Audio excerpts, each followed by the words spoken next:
Salut les photographes, on est dans la forêt de nuages ici au Costa Rica à 2500 mètres d'altitude et on va faire de la photo de macro et dans cette vidéo vous allez apprendre à faire ça ou des photos comme ça ou encore des photos comme ça. Je vais vous donner une méthode imparable pour réussir votre mise au point. Je vais aussi vous donner tous les réglages que j'utilise et qui marchent le mieux pour moi. Il y a quelques règles assez simples à suivre et qui vont radicalement transformer vos photos. Et je vous rassure, il n'y a pas besoin d'aller au bout du monde pour aller faire des belles photos de macro. Personnellement, en tant que photographe de nature, avec le paysage et l'animalier, la macro, c'est vraiment la troisième catégorie de photos que j'aime beaucoup faire, que j'adore faire. Parce que c'est la découverte d'un monde qu'on ne voit pas avec nos yeux et je trouve ça juste fascinant. Cette vidéo est en partenariat avec Laowa. Et quand ils m'ont contacté en disant qu'ils voulaient sponsoriser une des vidéos de mon petit réflexe, j'ai sauté sur l'occasion en disant est-ce que par hasard vous auriez la possibilité de me prêter le 85 mm f5.6. Et donc j'ai attendu qu'ils puissent me l'envoyer et donc le voilà. Il est ridiculement petit et léger. Et ça c'est un critère très important pour moi, on y reviendra un petit peu plus tard dans la vidéo. Parce que depuis le début je me dis, je comprends pas pourquoi en fait on fait des objectifs macro qui ouvrent à f2.8 qui sont énormes. Ouais, les 90 f2.8, 105 f2.8 c'est très sympa pour faire du portrait et souvent ils le vendent comme un objectif macro portrait. Mais c'est quand même un combo un peu bizarre. Un objectif qui ouvre à f5.6 c'est largement suffisant. Allez, on part à la recherche de sujets à photographier et comme ça je vais pouvoir vous expliquer tous les réglages en direct sur le terrain en faisant les photos.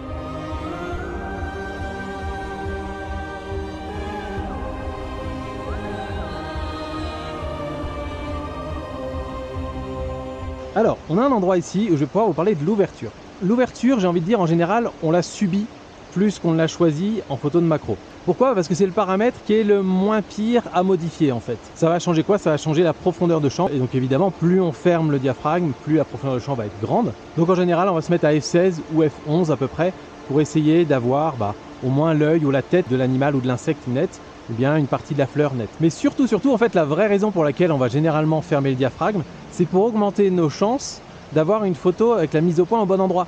Parce que c'est tellement difficile, vous allez voir dans la partie juste après sur la mise au point, de faire la mise au point pile à l'endroit où on a envie, que si la profondeur de champ est un peu plus grande, on a un peu plus de chances de réussir. Et ça en particulier pour des sujets qui bougent, qu'il va falloir un peu courir après, ou bien si vous n'avez qu'une seule chance, vous avez intérêt à fermer plus pour cette raison en particulier. Donc petit exemple, je vais vous faire ici une photo à f5.6, f11 et f16 pour que vous puissiez bien voir de ces petites graines là ici. Vous voyez les petites graines qui sont en dessous de la fougère.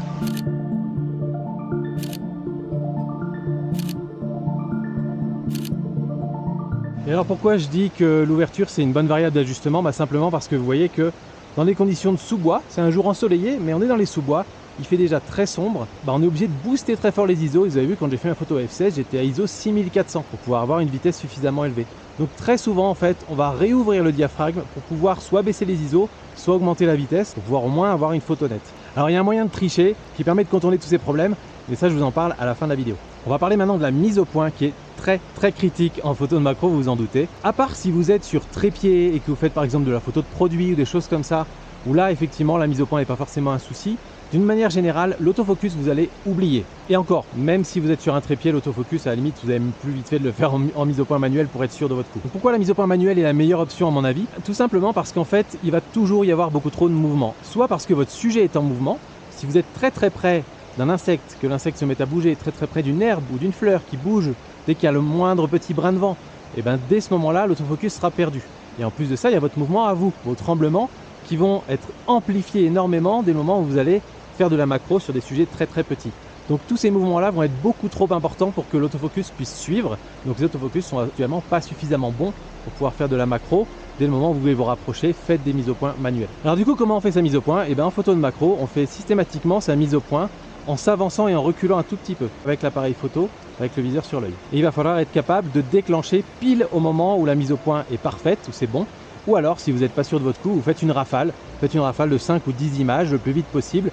Et dans l'eau, vous en aurez sûrement une ou deux qui sera bien positionnée à peu près, qui seront bien positionnées sur la bonne mise au point. Donc voilà comment ça marche concrètement. Je m'approche. Et là, j'ai ma zone de mise au point. J'avance, je recule. Et je déclenche.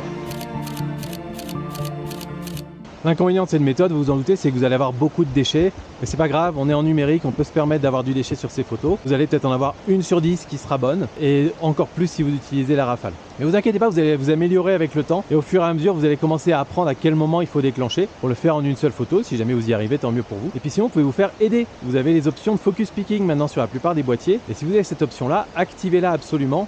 Ça va vous aider énormément. Dès que l'œil par exemple de votre insecte apparaît rouge ou jaune, peu importe la couleur que vous avez choisie pour votre focus picking, et bien vous déclenchez à ce moment-là et ça va être beaucoup plus simple d'avoir des photos nettes dès le départ. Allez, on change d'endroit pour parler maintenant du rapport de grossissement. Alors en théorie, on parle de photo macro avec un rapport de grossissement de 1 pour 1. C'est-à-dire qu'en gros, la taille de votre bestiole, dans la vie réelle, va être la même taille reportée sur capteur de votre appareil photo. Alors moi, je vous propose un truc, c'est qu'on dise que cette notion de est-ce que c'est macro ou pas macro, parce que c'est plus que 1 pour 1 ou moins que 1 pour 1, on s'en fout complètement. Voilà, je vous propose qu'on dise maintenant qu'on s'en fout complètement. C'est pas parce que vous avez passé ce rapport de 1 pour 1 que d'un seul coup la photo devient exceptionnelle et qu'en dessous elle est pas bonne. Non, non, au contraire, des fois il y a des photos à des rapports de 1 pour 2 qui sont très belles. En réalité, je pense que c'est pas très grave de savoir si c'est parfaitement macro ou pas macro. Ce qui compte, c'est que vous vous amusiez et que vous fassiez des belles photos. Donc voyez simplement le rapport de grossissement. Cet objectif-là, par exemple, il a un rapport de grossissement maximum de 2 pour 1, comme la capacité de l'objectif à aller faire des détails les plus importants possibles, les plus gros possibles, à pouvoir être le plus zoomé entre guillemets possible dans votre photo. C'est juste ça qu'il faut se dire, mais ça ne veut pas dire qu'il faut faire toutes vos photos à un rapport de 2 pour 1. Moi pour ma part, je commence toujours par photographier avec un petit rapport de grossissement, donc je commence de loin, et une fois que j'ai une bonne photo de loin, je vais me rapprocher un petit peu plus, je vais refaire ma photo un peu plus près, puis je recommence plus près, puis plus près, puis plus près, parce qu'à chaque fois qu'on se rapproche, on augmente les difficultés techniques. On va devoir augmenter les ISO pour booster un petit peu la lumière parce qu'il y aura moins de lumière sur notre sujet. Il va y avoir des problèmes de vitesse, il va y avoir des problèmes qui vont apparaître.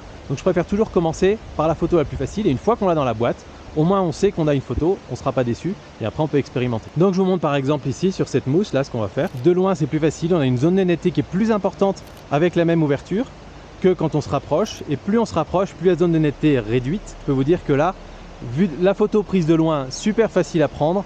La dernière photo que j'ai prise là, j'ai galéré comme un fou et je suis même pas sûr qu'elle soit nette. Pour le choix du temps de pause, alors il y a une petite subtilité. Vous connaissez certainement la règle du 1 sur la focale pour essayer d'éviter d'avoir des photos floues. Par exemple, vous êtes à 50 mm, vous mettez à 1/50e de seconde ou plus rapide pour éviter d'avoir des photos floues. En photo de macro, généralement, il faut rajouter un facteur multiplicateur à ça. Moi, généralement, je rajoute x2 ou x3. Donc par exemple, là, je suis sur un 85 mm. La plupart des photos que je réussis sont à 1 160e ou 1 250e de seconde.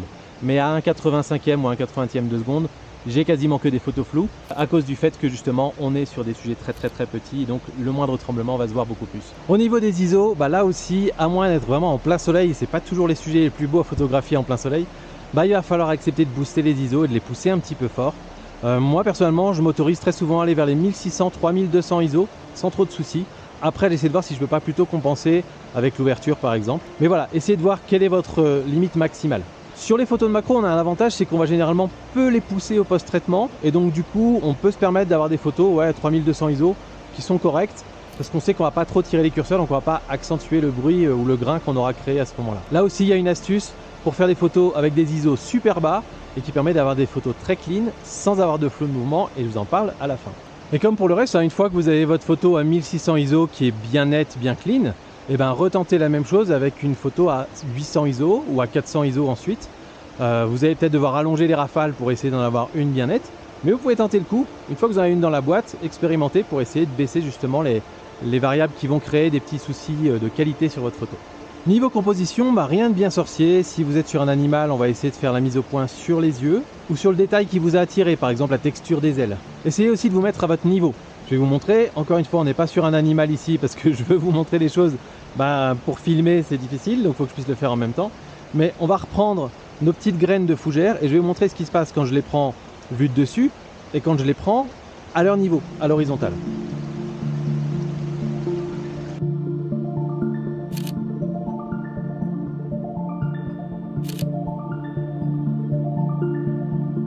Voilà, vous voyez, quand on est à leur niveau, généralement, on se projette beaucoup plus, on a l'impression un peu d'être dans le même monde que ces toutes petites créatures. Alors évidemment, c'est pas toujours facile, c'est toujours plus simple, surtout quand ce sont des sujets qui sont par terre, de se pencher par-dessus. Mais si on arrive vraiment à se mettre très bas, et pour ça, des petits écrans inclinables, comme on a sur ce boîtier par exemple, c'est très pratique, pour vraiment vous mettre très près du sol, ou alors prenez un sujet qui est sur un tronc d'arbre et mettez-vous au même niveau que le tronc d'arbre, vous allez voir, ça fera toute la différence, et ça va aussi créer des arrière-plans beaucoup plus intéressants, avec plus de flou et plus de gestion, on va dire, dans la couleur de l'arrière-plan. Et en parlant d'arrière-plan, justement, il a beau être flou, il faut y prêter beaucoup d'attention, parce que les formes, les contrastes, les couleurs que vous allez avoir dans l'arrière-plan, vont finalement soit venir perturber votre composition, soit venir l'embellir. Et pourquoi? Parce qu'en fait, vous avez une zone de mise au point qui est tellement faible que vous n'avez qu'un seul sujet sur votre photo généralement, et donc tout l'arrière-plan c'est en fait votre seule possibilité de venir équilibrer votre photo. Donc c'est hyper important de penser à son arrière-plan. Alors ça y est, il est temps de vous dévoiler ma botte secrète. Certains la connaissent si vous suivez ma chaîne depuis le début, j'en ai déjà parlé. Cette botte secrète qu'utilisent beaucoup de photographes macro, c'est d'utiliser un flash. Alors pas besoin de trucs extraordinaires, hein. Moi j'utilise un flash comme ça tout bête, que j'avais acheté je crois à 50 € il y a très longtemps pour mon Canon et qui se trouve marche sur mon Sony aussi, donc très bien. Et puis un diffuseur, très important d'avoir un diffuseur pour votre flash. Et vous voyez, le mien il est fait maison dans un couvercle de plat, voilà, tout simplement, et ça marche hyper bien. Alors deux inconvénients quand même d'utiliser un flash avant de voir tous les avantages que ça procure. Premier inconvénient, c'est que vous allez généralement assombrir votre arrière-plan. Ça va partir vers du noir complet, du sombre vers le noir, et donc vous allez perdre un peu de cette complexité que l'arrière-plan peut vous apporter. Parfois c'est bien, si vous avez un arrière-plan trop complexe qui justement gâche un peu la photo, ça peut être très intéressant. Mais si vous avez un sujet un peu simple et que l'arrière-plan venait compléter ça, vous allez le perdre avec le flash. Deuxième petit inconvénient, c'est que évidemment il faut transporter le flash et le diffuseur, donc ça fait un petit peu de matériel en plus. Donc pour moi, avec un objectif comme celui-là, emmener un gros flash comme ça, c'est moins intéressant. J'ai plus intérêt à m'acheter un tout petit flash. Le diffuseur, c'est pas grave, généralement il se glisse à plat dans le sac photo. Tout le reste, ça ne présente que des avantages. Vous avez pu voir que là, depuis le début, je suis pas dans des ouvertures de dingue, hein. Je suis à f11 en général et je me retrouve à faire des photos à 3200 ISO ou 6400 ISO. Juste parce que je suis dans les sous-bois. Et donc un flash va vous permettre d'apporter toute la lumière nécessaire et suffisante pour que ça fonctionne. D'ailleurs, vous pouvez le faire aussi avec une lampe de lumière continue. Vous avez des lampes LED très puissantes. Moi, j'ai une lampe frontale qui est assez puissante, qui m'a permis de faire toutes les photos de grenouilles lors d'une sortie nocturne qu'on a faite ici au Costa Rica. C'était génial, juste ça permet de choisir exactement l'angle, faire sa composition, faire sa mise au point, et ça a fonctionné très très bien. Par contre, c'est quand même moins puissant qu'un flash, donc j'ai dû être quand même un petit peu élevé dans les ISO. Je crois que j'étais dans les 800 ou 1600 ISO, mais ça permettait quand même de faire de la photo nocturne de grenouilles et avec des résultats plutôt sympas, quoi. Donc premier avantage, on peut baisser les ISO. Moi je me mets ISO 200 en général et c'est très bien. On peut aussi choisir l'ouverture qu'on veut. On peut se mettre à f16, à f22 si on veut. Alors f22, on va généralement avoir un peu moins de piqué, mais on peut se mettre à f16 sur toutes les photos et moins s'embêter avec la question de est-ce que ma profondeur de champ sera suffisamment grande, est-ce que ma photo sera nette ou pas, je ne sais pas. On prend tous les avantages qu'on veut, on choisit tous les critères qu'on veut et ensuite on ajuste la puissance du flash pour avoir une scène suffisamment éclairée. Et dernier gros avantage, c'est que la durée d'émission d'un flash est extrêmement faible. Je ne sais plus exactement, mais c'est dans les 1 10 millième, 1 20 millième de seconde, un truc hyper rapide qui fait qu'en fait, n'importe quel sujet sera systématiquement net s'il est majoritairement éclairé par votre flash. Donc vous pouvez vous mettre à 3 secondes de pause. Si vous avez votre flash qui éclaire votre sujet et que le reste du temps c'est noir, vous aurez un sujet net sur votre photo.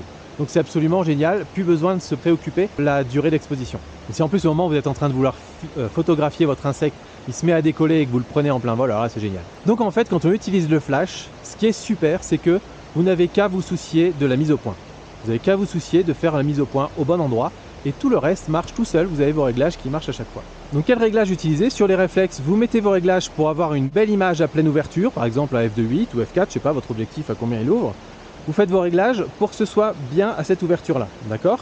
Et ensuite, vous allez prendre votre photo à f16. Donc vous allez fermer fortement le diaphragme, évidemment votre image sera sombre s'il n'y a pas de flash, mais le flash va venir compenser ça. Et ce qui est génial, c'est que du coup, vous allez avoir, grâce à la visée optique, on va dire, vous verrez parfaitement clair dans votre viseur. Et donc vous pourrez faire votre mise au point beaucoup plus facilement. Sur les mirrorless, c'est un petit peu plus piégeux parce que l'avantage du mirrorless, c'est qu'on voit dans le viseur directement la photo qu'on va obtenir. Mais avec un flash, on ne peut pas voir avec la lumière du flash tant que la lumière n'a pas été émise. Donc là, moi j'utilise une petite astuce, c'est que je mets mes réglages habituels. Donc je me mets à f16, 1/2 centième de seconde, je règle mon flash, la puissance, je vous en parle juste après. Et ensuite, le temps de pause, je vais le régler jusqu'à ce que ma photo soit suffisamment sombre. Mais pas trop sombre, il faut que je puisse voir où je fais la mise au point. C'est-à-dire je le mets le plus sombre possible, où j'arrive encore à voir où je fais la mise au point.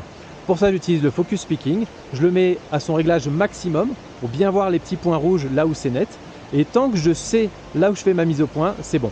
Ce qui veut dire que si je fais un temps de pause par exemple d'1/20 de seconde, le 1/20 de seconde ne va pas venir polluer la photo et la lumière du flash. Alors que si par exemple je me mets dans une exposition normale, sur cette photo là par exemple, vous avez une pause je crois de 1 ou 2 secondes, vous voyez que je ne peux pas m'empêcher de bouger ensuite une fois que le flash a été émis, et on a une photo nette du flash et on a tout le reste qui est flou parce qu'il y a suffisamment de lumière qui est rentrée pendant les 2 secondes. Donc il faut s'arranger pour faire le réglage qui vous permet d'avoir, en tout cas sur votre écran, la photo la plus sombre possible sur laquelle vous arrivez quand même à faire la mise au point. Voilà, vous avez peut-être des meilleures méthodes, moi c'est celle que j'utilise pour l'instant et qui marche plutôt bien.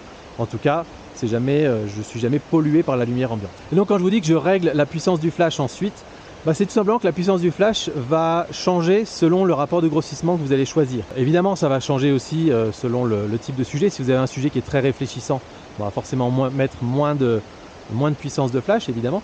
Mais prenons une feuille, j'en sais rien, n'importe quoi, une feuille simple qui n'est pas réfléchissante.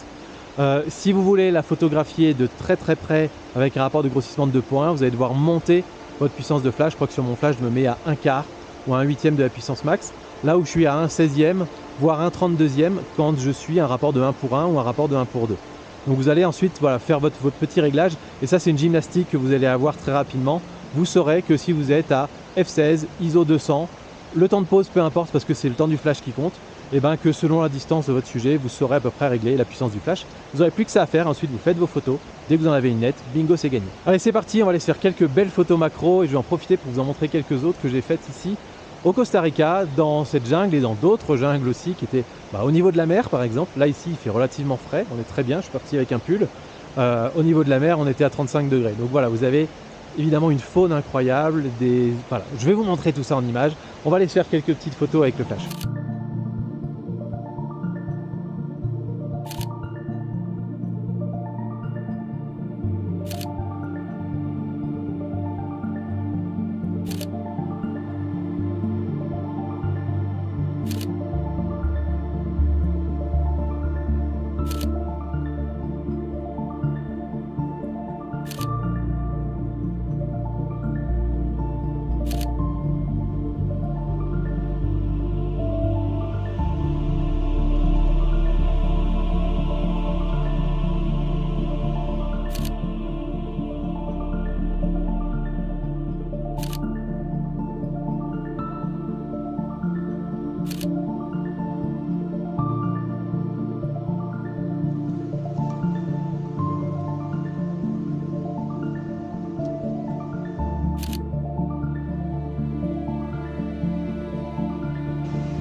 Alors vous me connaissez, je ne vais pas vous laisser partir sans vous faire un test en mode et due forme de ce super objectif, le Laowa 85 f5.6, que moi personnellement j'ai adoré. Voilà, vous avez déjà la conclusion du test, mais je vais vous en dire beaucoup plus en détail. Et première chose, c'est que... Je l'ai mis où? C'est que... il est dans la poche. Il tient dans la poche. C'est si petit que ça. Et ça, c'est vraiment l'énorme avantage de cet objectif-là. Mais on va quand même voir s'il est bon optiquement, s'il se comporte bien, parce que si c'est un objectif tout petit mais qui ne se comporte pas bien, ça n'a pas beaucoup d'intérêt. Donc ces caractéristiques techniques, il est en construction totalement métallique. Hop, on a un magnifique petit pare-soleil qui se comporte aussi très très bien, avec un beau petit clic, magnifique. Tout est métallique, à l'avant, à l'arrière, les matériaux, c'est vraiment très très propre. Et puis on a une bague ici pour gérer le grossissement. Et donc comme tout bon objectif macro qui se respecte, on a ici les marques du taux de grossissement. Donc là je peux voir que je suis à 2:1. Et puis si je passe ici, je vais voir que je suis à 1:1. Si je passe ici, je suis à 0,5:1 ou 1:2, etc. Donc on peut gérer comme ça son taux de grossissement. Et c'est quand même assez pratique de savoir si on est au maximum ou si on peut le pousser plus. Et sur le terrain, j'utilise très souvent cette échelle-là finalement. Et ça équivaut aussi à l'échelle de mise au point. Et donc vous voyez que la mise au point minimale, elle est à 16,3 cm du plan du capteur. Donc vraiment très très proche. Et on a enfin cette petite bague ici en haut, qui est crantée et qui permet de gérer l'ouverture. Et c'est plutôt pas mal que ce soit cranté parce que ça permet de ne pas le bouger par inadvertance. Parce que quand on est comme ça très très près de son objet, on a tendance parfois à bouger cette bague. Donc là, comme elle est crantée, hop, elle ne bouge pas, elle reste en place à l'ouverture qu'on souhaitait depuis le début. Comme vous avez pu le voir, l'encombrement il est tout petit. On a un diamètre de 53 mm, donc 5 cm à peine, et 8 cm de haut. Donc vous voyez, c'est tout petit, il fait 314 grammes. La mise au point est manuelle, évidemment. Je vous ai déjà expliqué pourquoi, pour moi, c'était pas du tout un souci, parce que de toute façon, en photo de macro, j'utilise jamais l'autofocus, et quasiment personne n'utilise l'autofocus. Tous les photographes de macro qui sont près de leur objet vont utiliser soit la mise au point manuelle, soit s'approcher ou reculer de l'objet. Autre chose que je me suis surpris à faire aussi de temps en temps, eh ben, c'est de bien mettre mon objet dans le cadre et puis ensuite de tourner cette bague de mise au point pour faire la mise au point en manuel sur l'objet. Et l'avantage, c'est qu'il n'y a pas de focus breathing. Donc, c'est-à-dire que quand je vais tourner cette bague, bah, ça ne va pas changer le niveau de zoom en fait finalement. Donc, en changeant la mise au point, ça ne change pas le niveau de zoom, ce qui peut arriver sur certains objectifs. Là, on reste tout le temps à 85 mm, c'est fixe dans le cadre. Et donc, je le bouge éventuellement juste pour faire la mise au point. Si jamais la composition de mon cadrage est primordiale par rapport au fait de pouvoir me rapprocher plus de l'objet ou de l'animal. Donc nickel. Et puis dernière chose, il n'y a pas de transmission d'informations au boîtier. Est-ce que c'est un souci ?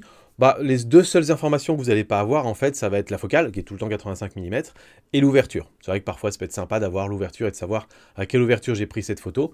Mais encore une fois, en règle générale, vous allez être surpris parce que ce qui va dépendre le plus, en général, c'est le rapport de grossissement. Je vais être à 2:1 et je vais faire une photo à f16. Je vais avoir l'impression que la profondeur de champ, elle est grande comme ça, alors que je peux mettre à f5.6 et à être à 1:2 et avoir une profondeur de champ qui va être plus grande finalement, même si l'ouverture est plus grande. Donc, de toute façon, voilà, l'enseignement, c'est généralement, plus vous êtes près de l'objet, plus la mise au point et la profondeur de champ est très très faible. Donc voilà, en tous les cas, moi, ça ne me dérange pas du tout de ne pas avoir ces informations-là. Le piqué, ça, c'est l'information qui m'intéressait beaucoup. J'ai été faire des tests, évidemment. Il est impeccable. Mais il est vraiment impeccable. Il est parfait de f5.6 jusqu'à f16. Là où d'habitude à f16 on commence à avoir un peu de mou, là à f16 il est encore impeccable, aussi bon qu'à f11. Et c'est à f22 évidemment qui commence à avoir un tout petit peu de mou. Mais f22 il est bon déjà. Il n'est pas parfait, il est très bon. Impeccable, c'est exactement tout ce qu'on lui demande. Moi j'aurais aucun souci à faire des photos à f22 avec cet objectif là. Ce qui pour la macro est vraiment important. Il est mieux que mon 24-105 de chez Sony, à la même longueur focale, sur toutes les ouvertures. Donc c'est vraiment impressionnant. En termes de bokeh, parce que c'est aussi important d'avoir un beau flou d'arrière-plan sur ces photos de macro, eh ben, il est très doux sur le sujet. Donc quand je dis sur le sujet, c'est qu'en général sur le sujet, quand on a un sujet un peu grand, on va avoir une zone parfaitement nette, souvent l'œil, et ensuite on va avoir du flou progressif sur le sujet, et parfois sur le premier plan aussi. Et c'est très très doux en fait le bokeh qu'il y a dessus, on va pas avoir des aspérités, des choses très dures, et ça c'est très important pour un objectif macro. Il est doux aussi en premier plan et en arrière-plan, très intéressant aussi pour pouvoir venir créer des compositions intéressantes. Le seul défaut du bokeh, on va dire, c'est qu'on va avoir des billes de bokeh hexagonales. Donc ça, c'est pour le cas très spécifique, si vous avez par exemple, c'est pas des petites gouttelettes de rosée à l'arrière-plan et qui vont refléter la lumière du soleil si le soleil vient taper dessus, et bien plutôt que d'avoir des billes parfaitement rondes, on va avoir des billes hexagonales, tout simplement parce que le diaphragme, ici, si j'ouvre le diaphragme, alors, attendez, je vais vous le montrer de plus près, hop. Voilà, donc on va retrouver cette trace hexagonale, sauf quand on est à pleine ouverture à f5.6. Et finalement, ça c'est quelque chose qui est relativement intéressant. C'est que plutôt que de devoir se mettre à f2.8 pour ne pas avoir quelque part les traces du diaphragme, et ben là ici, vous pouvez le faire à f5.6. À f5.6, vous avez effectivement des billes de bokeh bien rondes. Le rapport qualité-prix, pour moi, c'est un objectif macro pour plein format, faut pas l'oublier, pour plein format Sony, qui coûte moins de 500 €. Donc c'est un objectif macro pas cher, vraiment pas cher, et qui a pour moi toutes les qualités. Quand on regarde par exemple, quand on compare au Sony 90 mm f2.8, qui lui est à plus de 1000 €, je pense qu'en termes de rapport qualité-prix, il n'y a pas à chiquer, ce petit Laowa c'est vraiment juste une petite merveille. Donc pour moi, rapport qualité-prix au top, surtout avec tous les avantages que peut avoir ce tout petit objectif. Et donc du coup, dernière question qu'il faut se poser, est-ce que j'achète? Moi perso, j'achète direct. Je sais pas si je peux le garder, je pense que normalement je dois le renvoyer à Laowa. Mais si jamais je dois le renvoyer, je l'achète. Je ne me pose même pas la question. Si jamais il me laisse, tant mieux. Merci Laowa dans ce cas-là. Et merci Laowa de toute façon déjà d'avoir rendu cette vidéo possible. Si ça vous intéresse, si cette petite merveille vous intéresse, je vous mets des liens dans la description. Vous allez pouvoir trouver toutes les infos. Vous allez pouvoir l'acheter si vous voulez. Chez différents marchands certifiés. Et puis j'espère que vous aurez surtout appris plein de choses pour votre pratique de la macro. Moi je vous dis à très bientôt. Salut les photographes.